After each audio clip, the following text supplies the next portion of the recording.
આજના સમયમાં હવે વિવિધ રાઇડ હેન્ડલિંગ એપ ઓલા, ઉબેર અને રેપિડોએ ગ્રાહકોની સગવડોમાં વધારો કર્યો છે. તેના કારણે ખાસ કરીને શહેરોમાં વસતા લોકોને round the clock ride service મળતી થઈ છે.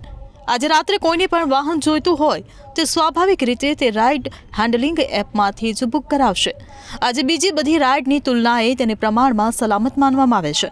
સરકારી પરિવહન સેવાઓ આમ પણ રાતના 10 થી સવારના 6 વાગ્યા સુધી ચાલતી જ નથી, બંધ હોય છે. તેથી આટલા સમયગાળા માટે દરેક શહેરના લોકો હવે રાઇડ હેન્ડલિંગના ભરોસે જ હોય છે.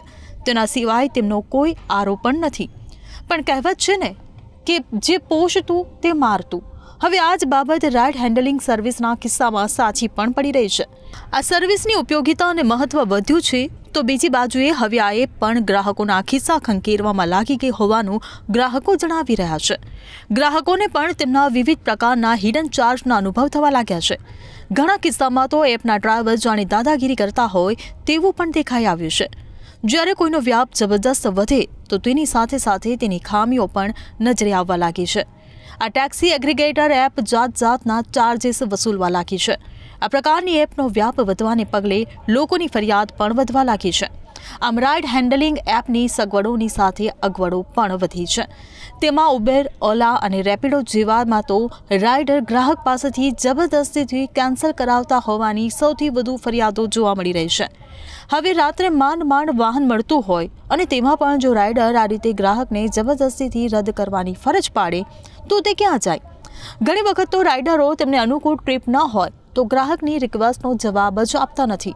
તેના કારણે યુઝર્સને વધારે પરેશાની થાય છે. આ ઉપરાંત ઘણી વખત એપના ડ્રાઈવરો નિયત થયેલા રાઇડની સામે વધારાની ટીપ સામે ચાલીને માંગે છે. રેસ્ટોરન્ટમાં વેઇટરને ટીપ આપો છો તો પછી એપ રાઇડરને કેમ વધારાની ટીપ આપતા નથી તેવી તેમની દલીલ હોય છે. આ પ્રકારની ટીપને લઈને તે ઘણી વખત ગ્રાહકો સાથે માથાકૂટ કરતા પણ જોવા મળ્યા છે. એપ રાઇડરોનો વ્યવહાર પણ બહુ મોટો પ્રશ્ન બની ગયો છે. તેમને તાલીમ આપવામાં આવી ન હોવાને કારણે ગ્રાહકો સાથે તેમની વર્તણૂક અત્યંત નિમ્ન સ્તરની હોય છે. ખાસ કરીને મહિલા યુઝર્સની એપ રાઇડરોની વર્તણૂકને લઈને વારંવાર ફરિયાદો જોવા મળી છે. આ સિવાય 60% જેટલા લોકોએ જણાવ્યું હતું કે તેઓ ડ્રીપ પ્રાઇસિંગની સ્થિતિનો સામનો કરી રહ્યા છે. ડ્રીપ પ્રાઇસિંગ એટલે કે રાઇડ ખતમ થયા પછી બિલમાં એવો ચાર્જ જોડી દેવામાં આવે છે જેના અંગે અગાઉ ગ્રાહકને જાણ કરવામાં આવી જ હોતી નથી. આમ ગ્રાહકે બુકિંગ કરી હોય ત્યારે જે ચાર્જ બતાવે છે તેની તુલનાએ રાઇડ પૂરો થયા પછી જુદો ચાર્જ બતાવવામાં આવે છે. આમ બુકિંગના ચાર્જ જુદા તો રાઇડ પૂરી થયા પછીના ચાર્જ જુદા હોય છે. આવું કોઈ એકાદ ગ્રાહક સાથે થયું નથી, કેટલાય લોકો સાથે આવું થયું છે. આ એપ્સ સામે હિડન ચાર્જને લઈને પણ યુઝર્સ એટલે કે ગ્રાહકોની ખાસી બુમરાણ હોય છે. આ પ્રકારના ચાર્જ અંગે ઘણા લોકોને જણાવવામાં પણ આવતું નથી. ઉદાહરણ તરીકે ઘણી રાઇડિંગ એપ રાઇડની સાથે સાથે ક્યારે વિમાને જોડી દે છે તેની ખબર પણ પડતી નથી. ગ્રાહક પેમેન્ટ કરવા જાય ત્યારે તેને તેની ખબર પડે છે અને તે દલીલ કરે છે તો ઘણા રાઇડર તેમ કહે છે કે આ તો રાઇડની સાથે ફરજિયાત જ વીમો હોય છે. આમ તેઓ પ્રવાસીઓને ધરાર ગેરમાર્ગે દોરે છે અને તેમની પાસેથી તેમની મરજી વિરુદ્ધ જઈને ખોટી માહિતી આપીને વધારાના રૂપિયા વસૂલે છે. આ સિવાય 65% જેટલા લોકોએ જણાવ્યું હતું કે તેઓ રાઇડ હેન્ડલિંગ એપમાં બેટ એન્ડ સ્વિચનો ભોગ બનેલા છે. બીજા શબ્દોમાં કહીએ તો આ એવા પ્રકારનું વેચાણ છે જેમાં ગ્રાહકોને લોભામણી જાહેરાતો કરીને તેમના એપ સુધી ખેંચી લેવાય છે, પરંતુ તેના અંગેની વાસ્તવિકતા તો જુદી જ હોય છે. ગ્રાહકો આ લોભામણી જાહેરાતોને સમજે તે પહેલાં તો તેઓ તેનો ભોગ બની ચૂક્યા છે. તેમાં જાતના ડિસ્કાઉન્ટો કે વિવિધ બીજા ઓફરોની વાત કરવામાં આવી હોય છે, જેથી ગ્રાહક રાઇડ હેન્ડલિંગ એપના સંકંજામાં આવી જાય છે.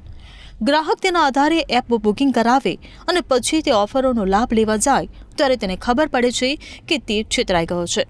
આ જ રીતે કેટલાય રાઇડરો યુઝર્સને જબરદસ્તીથી રાઇડ બુક કરાવવાની ફરજ પાડે છે. આવી ટકાવારી વધી ગઈ છે. તેઓ રાઇડ તો બુક કરી લે છે, પરંતુ તેમને લાગે છે કે આ રાઇડમાંથી ખાસ મળે તેમ નથી, તો તેઓ યુઝર્સને ફોન કરીને દબાણ કરે છે કે તે રાઇડ રદ કરે, કારણ કે તેઓ પોતે આમ કરી શકતા નથી. આના કારણે યુઝર્સે પણ રાહ જોવી ન હોય એટલે તે રાઇડ રદ કરી દેશે. આ રીતે ખોટા મેસેજીસ વડે પણ રાઇડરો યુઝર્સને હેરાન કરે છે. આના પગલે કેન્દ્ર સરકારનું ધ્યાન તેના તરફ ગયું છે, પરંતુ હજી સુધી કોઈ પગલાં લેવાયા નથી. જોકે યુઝર્સ માંગ કરી રહ્યા છે કે દરેક સેક્ટરની જેમ હવે આ સેક્ટરમાં પણ નિયમનકાર લાવવામાં આવે, જેથી રાઇડિંગ એપની મનમાનીને અંકુશમાં લાવી શકાય. લોકોને મળતી આ રાઇડિંગ એપની સગવડ અગવડનું મોટું સ્વરૂપ ધારણ કરે તે પહેલાં તેને નિયંત્રિત કરવી જરૂરી છે. આના માટે રાઇડિંગ એપ રેગ્યુલેટર લાવવો આવશ્યક છે, જેની કામગીરી એપ પર જ નહીં વાસ્તવિક ધોરણે પણ જોવા મળવી જોઈએ.